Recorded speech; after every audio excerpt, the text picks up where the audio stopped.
Ngayon, kung gusto nyo malaman kung saan ako nakatira, nandito ako sa likod ng Pinoy Big Brother House. Ayan. Kung maririnig mo yung mga boses nila. Bagay na itinagong ng boys ay maaari ng lumabas ngayon mula sa boys sector at dumaan sa glass door upang samahan ang kasama. Dati sobra ko talagang pangarap na makapasok dito sa loob ng bahay ni Kuya, pero syempre hindi naman tayo pinapalad katulad nila.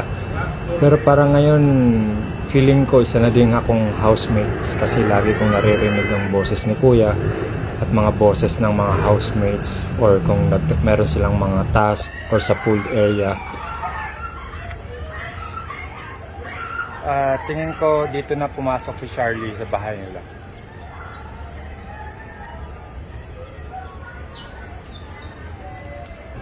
So ayun na nga, tuluyan na nga nakapasok si Brent at Charlie sa loob ng bahay ni Kuya dahil napagtagumpayan ng mga housemates ang bagong hamon sa kanila ni Kuya.